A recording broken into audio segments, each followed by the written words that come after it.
Welcome to The Assist, sponsored by Free Super Tips. I'm Tom McGarry, standing in for Warren Ashurst this week, and alongside me to run you through the best bets from the Premier League and EFL are Aaron Ashley and Jack Ogalbe. It's been another busy midweek, hasn't it, on the European front? We have the second legs of the Champions League knockout phase playoffs taking place. Manchester City rather meekly exiting the competition in the Bernabeu against Real Madrid, and Celtic having their hearts broken in Munich by Bayern. There was also a rogue Premier League game on Wednesday night, a big one as well.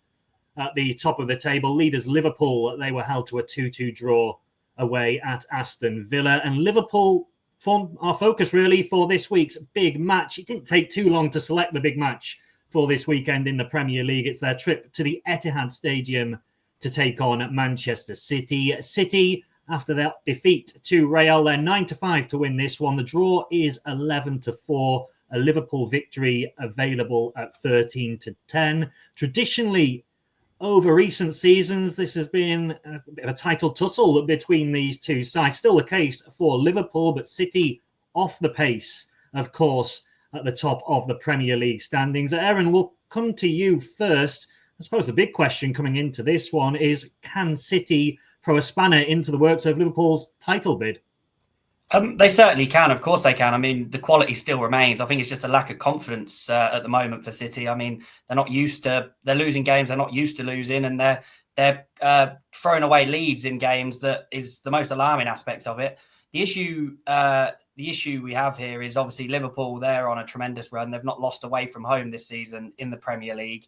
And City's defensive deficiencies are surely at some point going to be exposed by Liverpool's array of attacking talent. That would be the main concern there. Yeah, and Jack, Liverpool, as Aaron alluded to, are fabulous away from home at the moment, but they've not won at the Etihad in the Premier League since 2015, 10 years. Now, this is probably the best chance during that period they've had to break that run and pick up what would be a hugely important 3 points.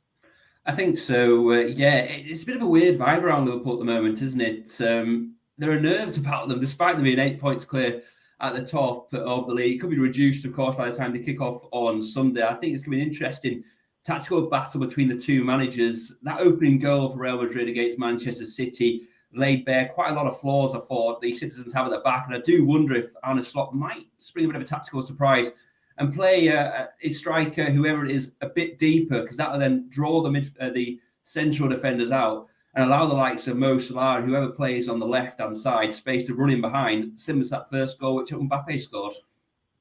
Yeah, the Mbappe scoring that hat-trick in midweek. I suppose City supporters will be fearing that Mo Salah, in such fabulous form, could do something similar, Aaron. You know, Liverpool 8 points clear at the top of the standings after that draw in midweek. As Jack alluded to, that their performances have dropped off slightly of late. They've had that draw with Villa, drew with Everton in the final Merseyside derby at Goodison Park, and they also weren't great squeaking past Wolves last weekend. So there could be nerves on show from both sides in this one. Definitely. As you say, Liverpool's performances have definitely dropped in the last few weeks. I thought Everton more than deserved a point, despite the fact that the goal came in injury time. Even the 2-1 win over Wolves. Wolves went there and won the shot count, which seems quite baffling, to be honest.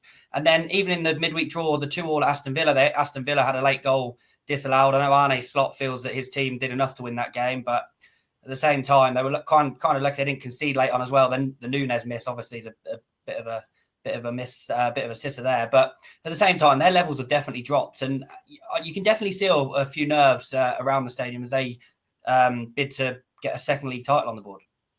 Yeah, I suppose it's only natural at this stage of the season that nerves will start to kick in. But Jack, how do you see this one playing out then in terms of your pick, your best bet for the game? Do you think Liverpool will be able to control those nerves, or do you see City raising their game? I mean, they were poor against Real, weren't they, in the week? But it was just a few days before that they were thrashing Newcastle on home soil.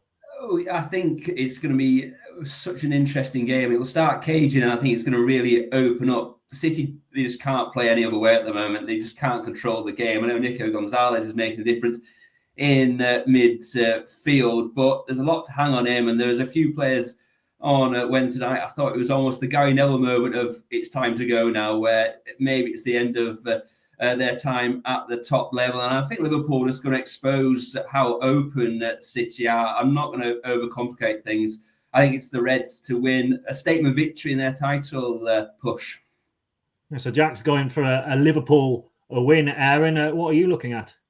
I'm going to go for both teams to score and draw here, Tom. It feels weird to be seeing Liverpool obviously going off favourites at the Etihad. I think you'd have got quite a big price on that at the start of the season if someone would have said that. But it's hard to dispute, really, isn't it? I mean, they obviously go there unbeaten, but they have drawn 5 of their 14 away games this season. Both had tough midweek assignments. And as I said, Liverpool's level has definitely dropped in recent weeks. Given Arsenal's attacking ailments and the lead they currently have at the top, you'd say a point probably is a decent return for Arne Slot's side, and it probably would edge them closer to the title. We know City, they've been way below par this season, but I think that, like I said, that's more of a confidence issue from them rather than a lack of quality. We know the players they've still got. They can definitely hurt Liverpool. The Reds have been held to 2-2 draws at Everton and Villa in their last 2 away games. They also drew 2-2 at Arsenal earlier in the season, which was also the outcome when City entertained the Gunners. So I'm going to go for both teams to score and draw. They drew both meetings last season 1-1, and I could see a similar narrative here. And I don't think Liverpool will be going for broke if they're level with about 20 minutes to go, because I think it'd still be a decent result. Yeah, I think whatever happens, whatever the result is, there's going to be plenty of drama and talking points to come from that game. 4:30 kickoff on Sunday at the Etihad Stadium. We'll move on to the rest of the Premier League action this weekend. And for the second week in a row, there's a Friday night game in the top flight. It's at the King Power Stadium, 8 p.m. start for this one. Relegation-threatened Leicester playing host to Brentford. The Foxes are 5-2 to win this game, which is the same price as the draw. A Brentford away victory is 21-20. Jack, we'll start with you. Leicester really struggling for form, aren't they? But they come into this game 19th in the standings, just 2 points adrift of safety. So temporarily, at least, if they were to win this game, they would move out of the relegation zone. Yeah, and we make a lot, I think, and rightly so, of the psychological benefit of not being in the bottom 3 when you look at the league table. But I just can't see them beating Brentford, who've struggled on the road at the start of the season. But it's no surprise now they're playing the teams that they beat at home towards the start of the campaign that are now starting to win on the road. They were excellent at West Ham last time out. The front 3 of Sharda, Wissa and Ubumo, they're so good. They're interchange positions, a lot of pace, a lot of skill. And against the Leicester defence that really struggles, you can't see the Foxes keeping a clean sheet. They've lost 9 of the last 10 in the league. There was a protest last week against Arsenal, wasn't there, from the fans?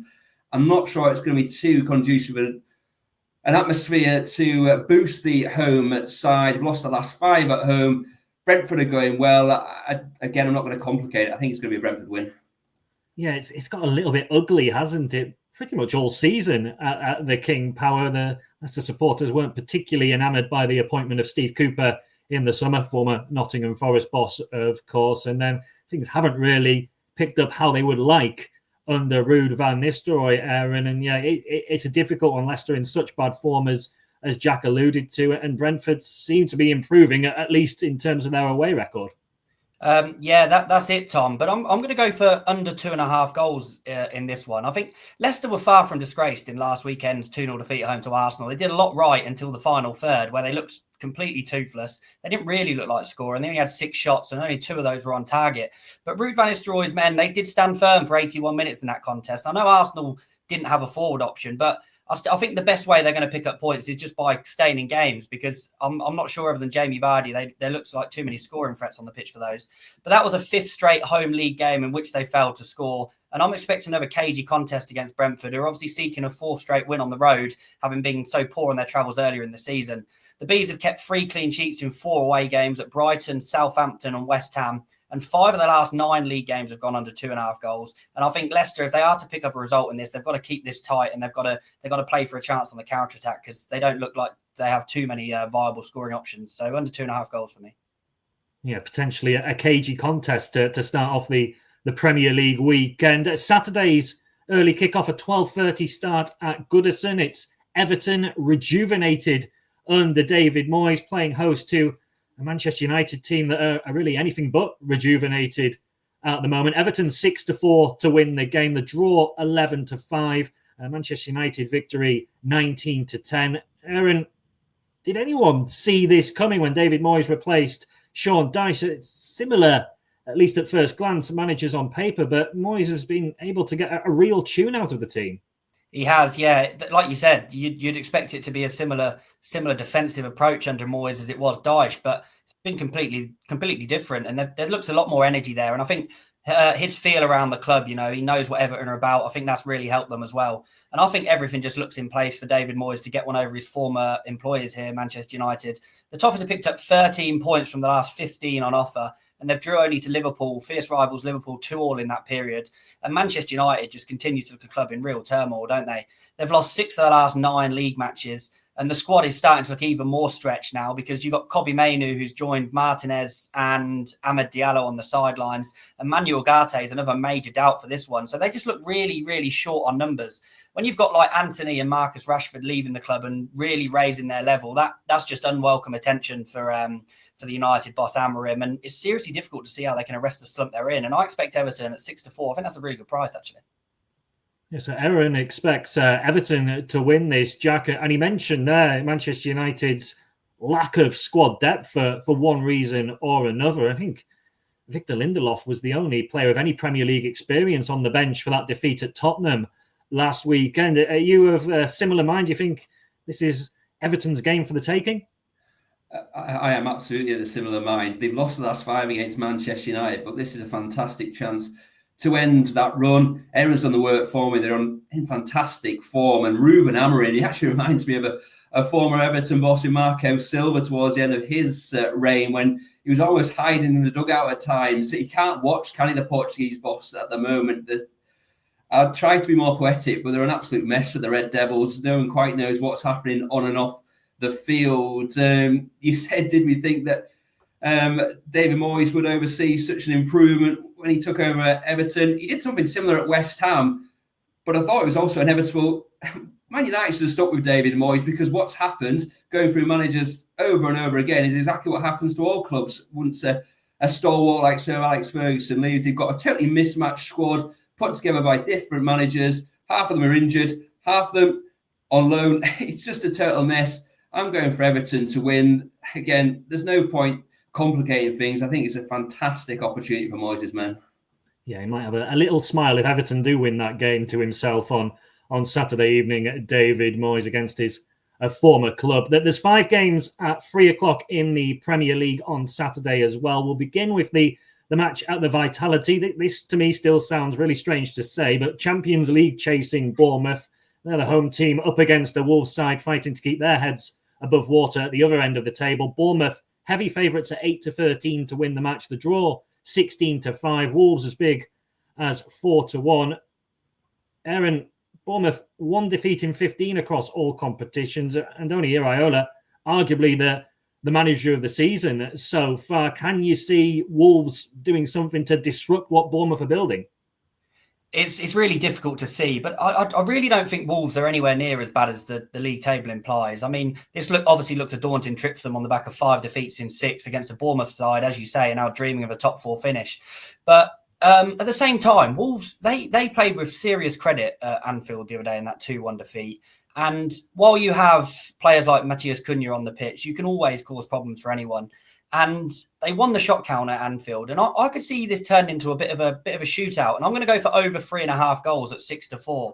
The Cherries, as you say, they're only defeating the last 13 league games. That came at the hands of Liverpool, and they've won 4-1 away at Newcastle, and they've routed Nottingham Forest 5-0 at home in that spell. They won 4-2 away at Molineux earlier in the season, and 5 of the last 7 games have gone over 3.5 goals. And I can see Wolves scoring here, but I'm expecting a shootout, so I'm going over 3.5 goals at 6-4.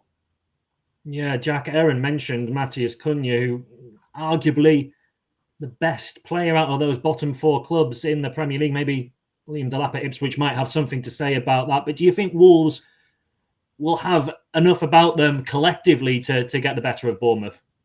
Well, Cunha gives you a chance, doesn't he? And I think we mentioned he's probably the best player outside the top clutch of clubs. I think Antoine Semenyo is pushing him for that, actually. He's improved so much this season. And I'm going to agree with Aaron. I think it's going to be a bit of a shootout. I'm not as optimistic as him. I'm going Cherries to win and over 2.5 goals. It was a brilliant game at Molineux, that Justin Kluivert hat-trick of penalties, the 4-2 victory. I think more of the same. Iraola's side, they're so exciting to watch.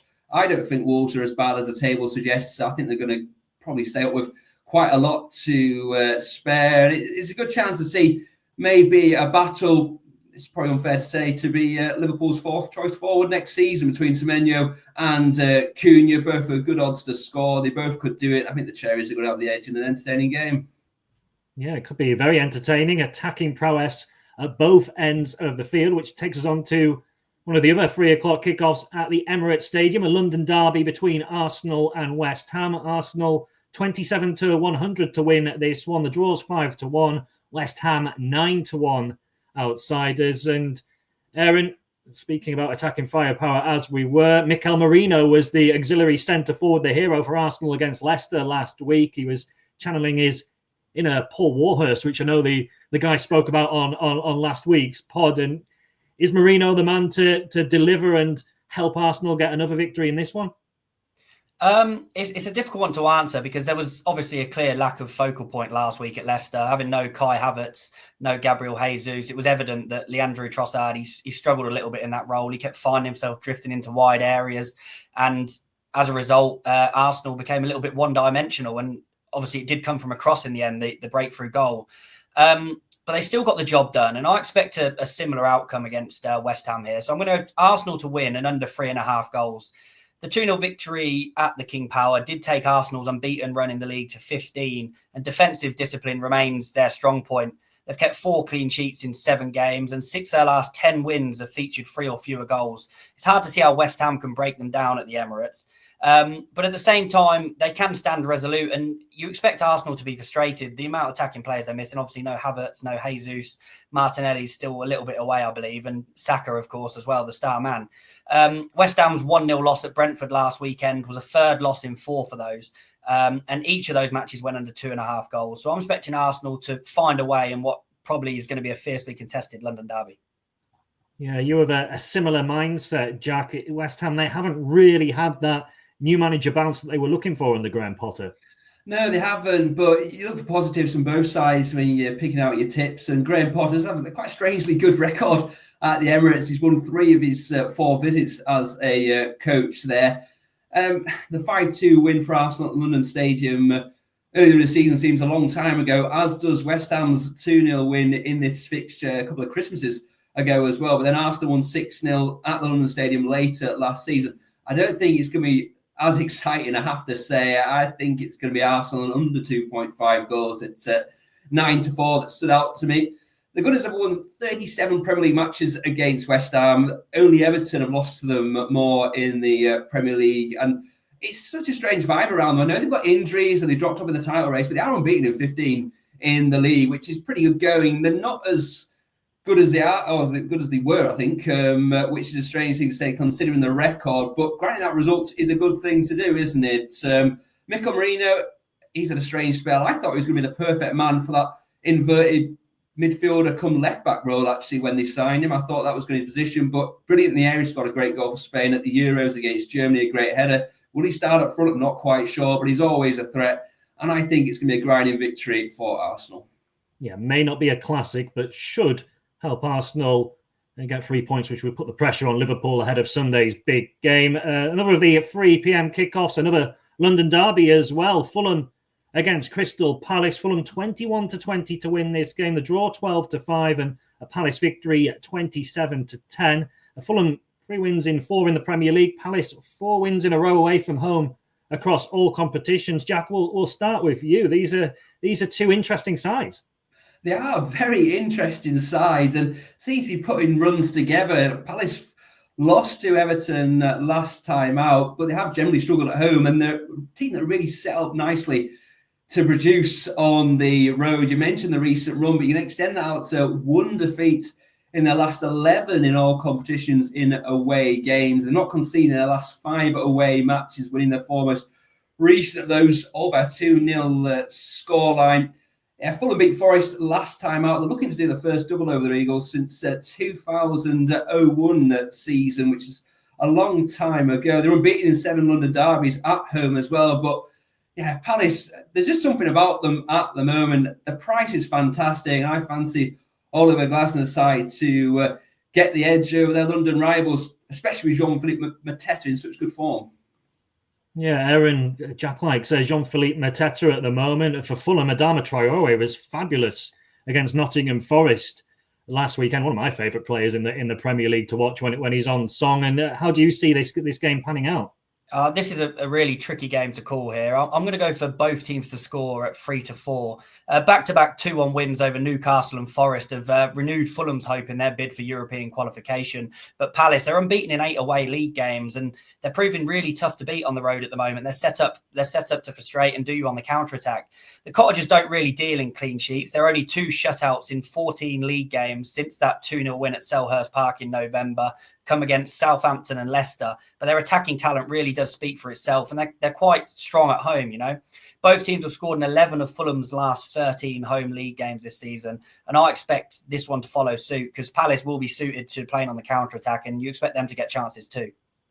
Yeah, it could be a decent game then at Craven Cottage. 2 more 3 p.m. kickoffs in the Premier League. We'll begin with Ipswich against Tottenham from Portman Road. Ipswich, who of course beat Spurs earlier in the season in North London. They're 14-5 to complete the double over Ange Postecoglou's team. The draw 13-5, a Spurs victory 19-20. Ipswich were spirited to earn a point against Villa last time out. Spurs, as we alluded to earlier on, beat Manchester United, getting 1 or 2 players back to fitness as well. Aaron, do you see Ange Postecoglou's side starting to build a bit more momentum?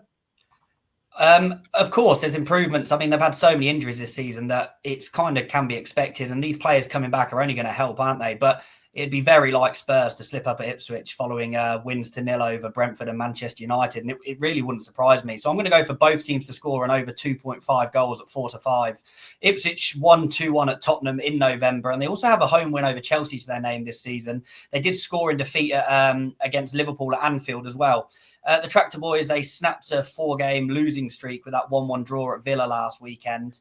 And they'll be suited to playing on the counter-attack against this high Tottenham line. And obviously, they're still missing first-choice centre-backs Mickey van der Ven and Christian Romero. So I fancy Ipswich to score. Tottenham, they've kept back-to-back clean sheets, but I can't see that trend going on the way they play. So I'm going to go both teams scoring over 2.5 goals. Yeah, Spurs and clean sheets don't necessarily go hand in hand. Jack, do you fancy Spurs to come away from Portman Road with all 3 points? I do. I know they're odds on, but it's close enough to evens to interest me. We mentioned Andoni Iraola. I think Kieran McKenna's also been talked up as a potential replacement for Ange Postecoglou. In a funny way, a swashbuckling defeat might do his chances of getting that job some good. Spurs look to be coming a bit better, inevitably so. They're getting players back, aren't they? But Ipswich, everything around them is a bit negative at the moment. They've got Delap, who's in fine form, and yes, they drew at Aston Villa and they won the reverse fixture, but they won only once at home all season. That aforementioned game against Chelsea, and they scored just 9 times at Portman Road, which is a real worry, isn't it? Goals keep you up often, don't they? They're the only team also in the Premier League not to have won in 2025. In the middle of February, that is a big problem. And I think Spurs, it might not be a smooth performance, but I think they'll have more than enough in Suffolk.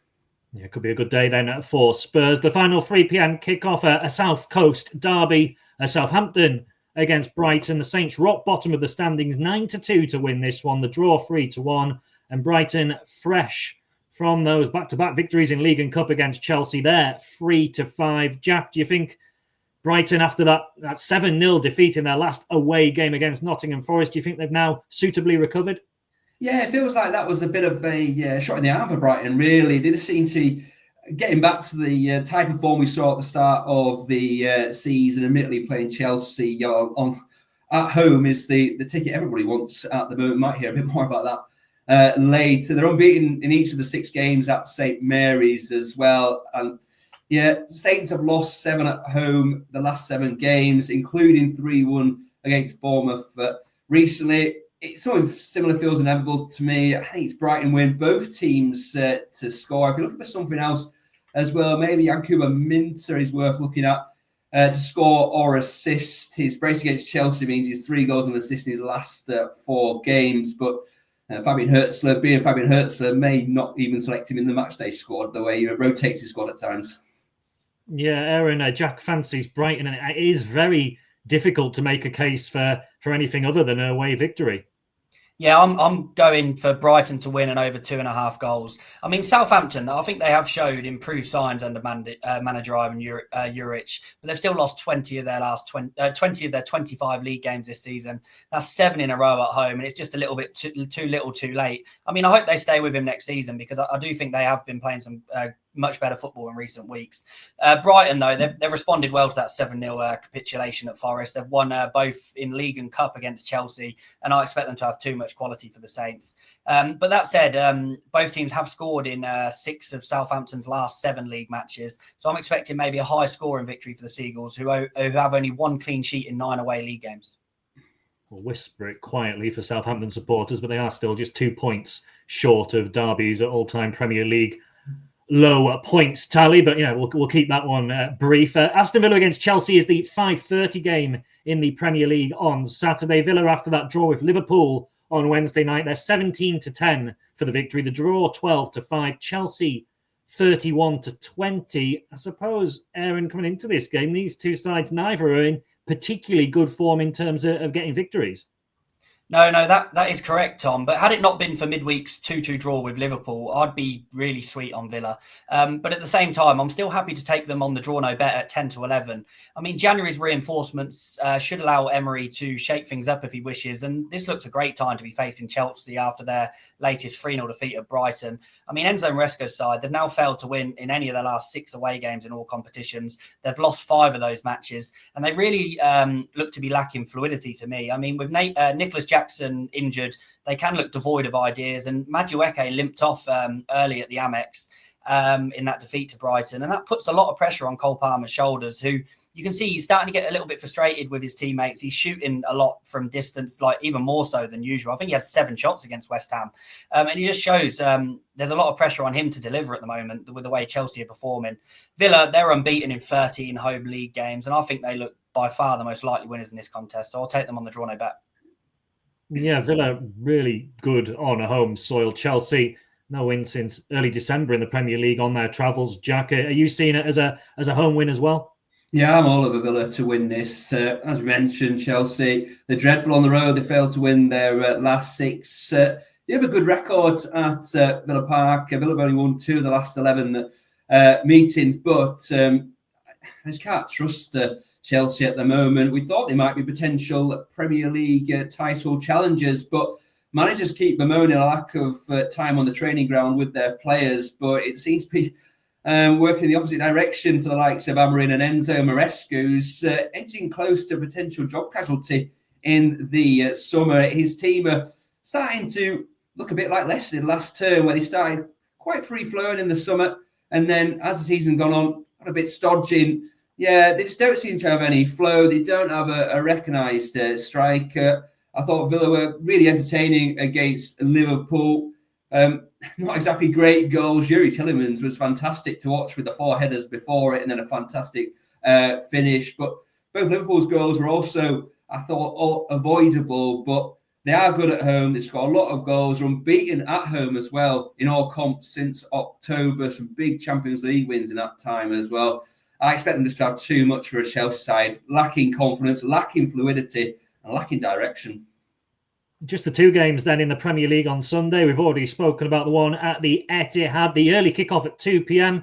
Big one in their race for the top 4 or top 5, as it may end up proving. Newcastle against Nottingham Forest. Newcastle 4-5 to pick up all 3 points on home soil. A draw 14-5. A Forest away win 16-5. Forest 6 points above Newcastle in the standings heading into the weekend, with a whole raft of teams in between. Aaron, it's a huge game, but you think home advantage might be key for Newcastle?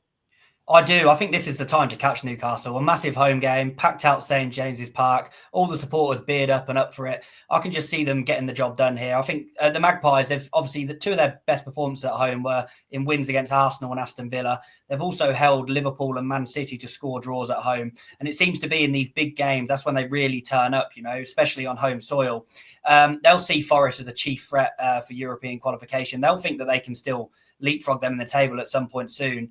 They won 3-1 in the reverse fixture at the City Ground earlier in the season. And I think they can double up with the Tricky Trees, who have obviously lost their last two away trips now at Bournemouth and Fulham. They're also beaten 3-0 on trips to Arsenal and City earlier in the season. So I expect Newcastle with the St James's Park roar to get the job done here.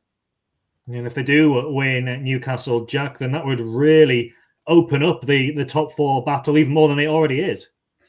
Absolutely, but I think it's an open battle because Forest and Newcastle are the type of teams you can't really trust, and I can't split them. I'm going over 3.5 goals at 13-8. You mentioned that Newcastle win at the City Ground in a pretty convincing fashion in the campaign, but Forest won 3-1 at St James's last season. I think something similar might land. Newcastle looked so energetic in those wins over Arsenal to get through to the EFL Cup final, but I thought they were stretched against City. Eddie Howe rotating, and I do wonder if he and some of his players, maybe subconsciously at least, are starting to look towards their game at Wembley, especially when you think of the heartache of losing to Manchester United a couple of seasons ago.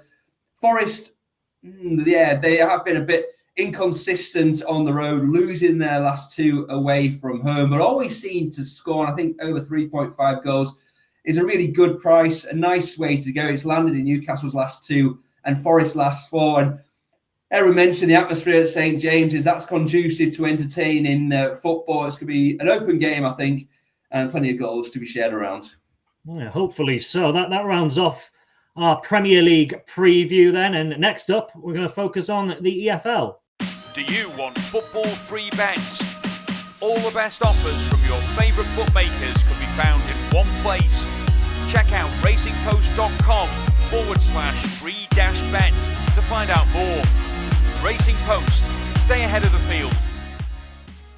So this week's big game from the EFL, like the Premier League before, it is a pretty easy choice for our match in focus. It's the top two in the Championship. You'll have to wait till Monday night, though, at 8 o'clock for it to take place. It's at Bramall Lane, Sheffield United in second place against league leaders Leeds. Sheffield United 29-10 to win the game. The draw 27-10. Leeds 17-20 favourites. Aaron, it is a huge match for these two Yorkshire rivals. Second Monday night game in a row for Leeds, and it was really dramatic last week, wasn't it? That last-ditch victory over Sunderland. Pascal Struijk, the unlikely hero, with a brace, and that gives Leeds momentum heading into this game. But in terms of results, at least, Sheffield United also have a bit of momentum.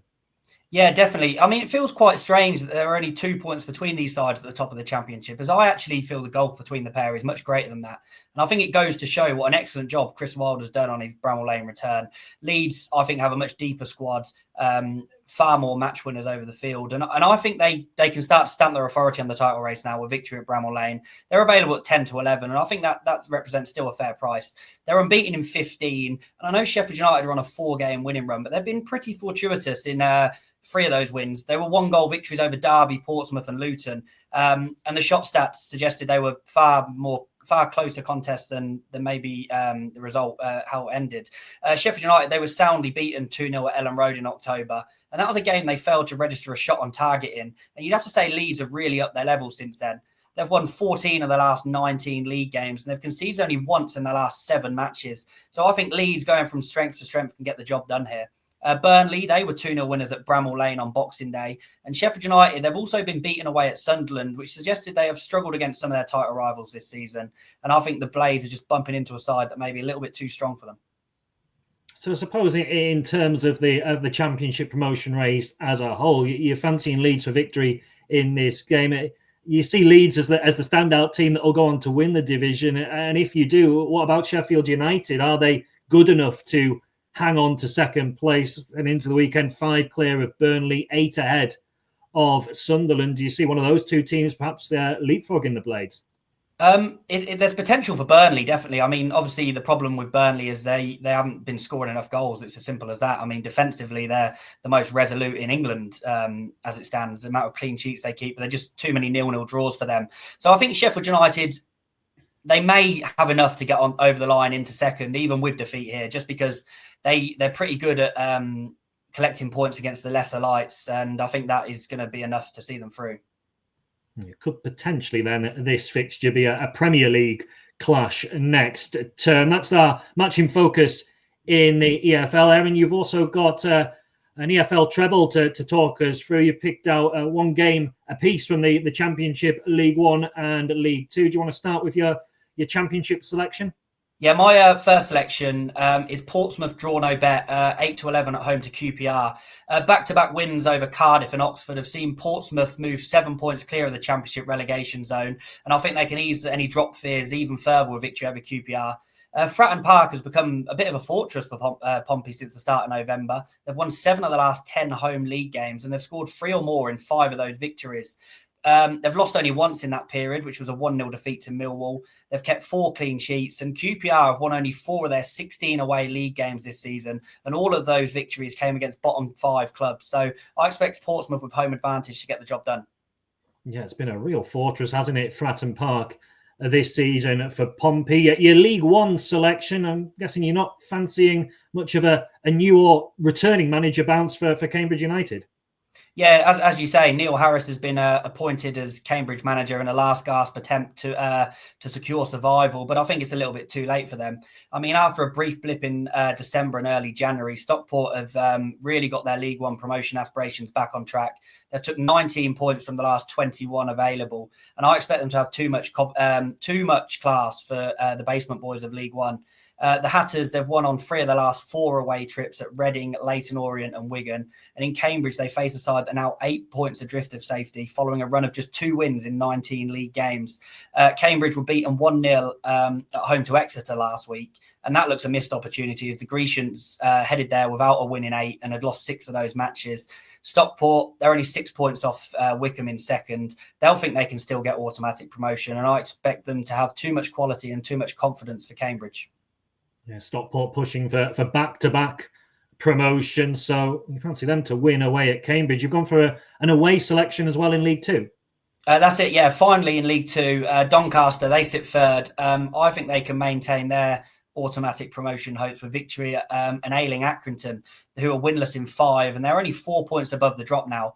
Accrington are looking toothless. They've scored only 2 goals in their last 7 matches. They've fired 3 straight blanks, and they've had only 4 shots on target across those matches. And that includes a 2-0 defeat to their relegation rivals, Morecambe.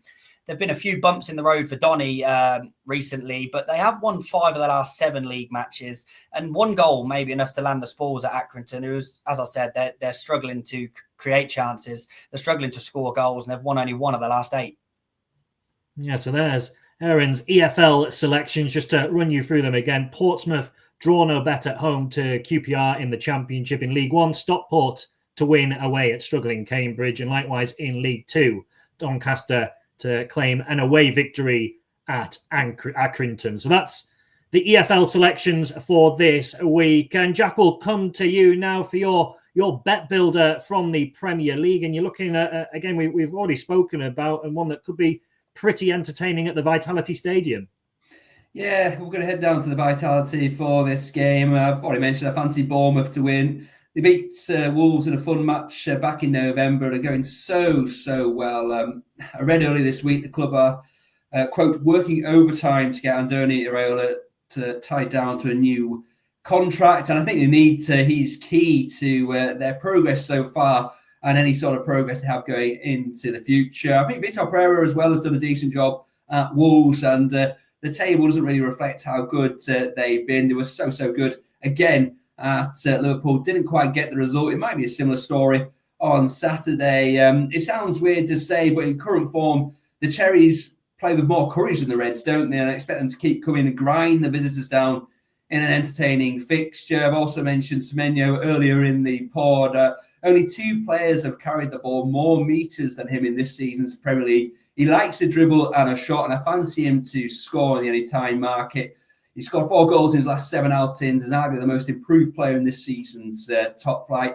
To finish off, I'm going to go with Nelson Semedo to be booked. His discipline has improved under Pereira, but it can still be problematic. And Bournemouth, the attack from all over, they're a team full of pace. He might be caught out. He's been booked twice in the last 2 games against Bournemouth, including after just 2 minutes of the reverse fixture.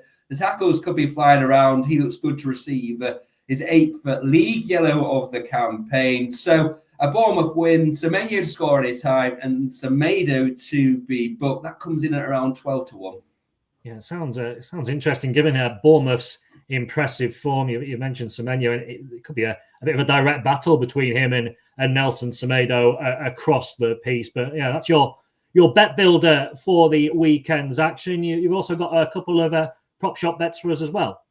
Yeah, a couple of forwards to look out for. I mentioned Mateta again. He's looking to become the first Palace player to score in 4 away games on the spin in the Premier League. He's netted 5 in his last 3, including braces in the last 2.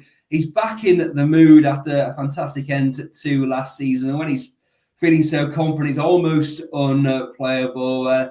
11-4 to score at Fulham. It's such a great price, especially against a team without a home clean sheet since Christmas.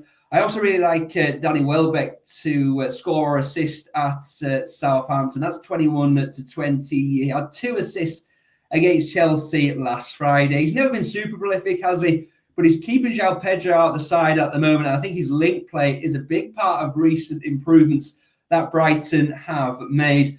Southampton have conceded a league high 33 goals at home. And Welbeck's good enough to add to his 6 goals and 4 assists down at St Mary's. It could be a good weekend then for a couple of centre forwards. We'll also look now at the assist treble, where there's a selection each from Aaron, Jack, and myself. Aaron, we'll start with you, and you're sticking in the EFL. That's correct, Jack. Tom, sorry. In League One, I'm going for Charlton at home to Exeter. They're available 8-13. Charlton, they're on the cusp of the League One playoff places, and I expect them to bounce back from last weekend's 1-0 defeat at runaway leaders Birmingham. The Addicts, they've won 6 of the last 7 league games at the Valley. And in Exeter, they meet a side that are in complete freefall. The Grecians did snap an 8-game winless run, as I said, at rock bottom Cambridge last weekend. But they'd lost 6 of their previous 7 going into that encounter. And that includes a 6-2 hiding at home to Leyton Orient, as well as a 4-1 beating at Stevenage. And I think Charlton can boost their playoff aspirations with a home win. And Jack, what are you looking at for your treble selection?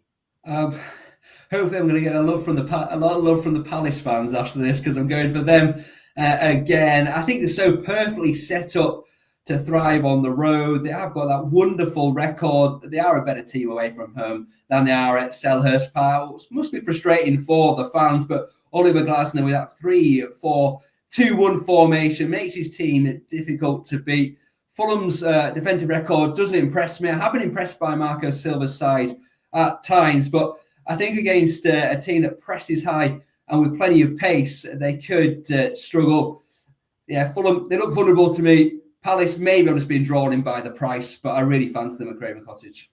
Yeah, I promise for those listening in, Jack hasn't got a Crystal Palace shirt underneath the shirt he's wearing. But yeah, it does look like a decent price for Crystal Palace with that away form. My selection also comes from the Premier League, and it's also a potential away victory. I've gone for Brentford, who are odds against to win at Leicester. Leicester, really terrible, as the guys have spoken about earlier, on home soil at the moment, struggling for goals, struggling for any kind of rhythm under Ruud van Nistelrooy. And Brentford improving, won the last 3 Premier League games away from home. They've got attacking firepower, more attacking firepower than Leicester. Yeah, the prices, I think, that one could be the way to go, albeit I am slightly reluctant because it's the Friday night game and I don't want to ruin everyone's treble before it's even started. But it's hard to see beyond a Brentford win. So to recap our selections, Aaron's gone for Charlton to beat Exeter on home soil. Jack's gone for Crystal Palace to win at Fulham. And I've gone for Brentford to beat Leicester at the King Power. Finally, we'll look at the naps from Aaron and Jack as well. Jack, we'll start with you. And yeah, that Palace shirt, does it have Mateta on the back of it? Yeah, it might surprise you. I'm going for another Eagles bet for my nap, and it's got to be Mateta. I saw him so recently at West Ham. He was unplayable. Dinos Mavropanos was sent off for 2 fouls against him. He scored 5 goals in his last 3 Premier League away games, netting braces against the Hammers, netting braces rather against West Ham and Manchester United. He's just in the mood. He is unplayable. He was brilliant towards the end of last season. Like everyone at the Eagles, it took him a while to get going this time around. But I just love watching someone who struggled at times, as he did in his opening couple of campaigns in England, playing with so much confidence. It's refreshing to see. He's a great price to score at Fulham, and he's my nap for the week. Yeah, he's certainly a much improved player in the Premier League. Aaron, what have you gone for your nap? I'm going to stick in League One for my nap. I'm going to go for Stockport away at Cambridge. As I said, Stockport, they've rediscovered their spark in League One, winning 6 and drawing 1 of their last 7 league matches. And I expect them to be expect there to be a big golfing class between them and the side that sit rock bottom and 8 points adrift of safety. The U's have won only 1 of their last 13 matches. And while Neil Harris's appointment should shore them up defensively, I think a low-scoring contest would actually suit Stockport, who have kept 4 clean sheets in their last 6 league matches. Yeah, it could be very difficult for Cambridge United in that game. So to recap, Jack has gone for Mateta, Jean-Philippe Mateta to score against Fulham for Crystal Palace, and Aaron has gone for Stockport to win away at Cambridge. And that's it then for this week's edition of The Assist. My thanks to Aaron and Jack. Don't forget to like, subscribe and comment. And if you like golf, don't miss the Sweet Spot with Steve Palmer every Tuesday. We will be back for another edition of The Assist next week. In the meantime, enjoy your football this weekend. And please remember to gamble responsibly.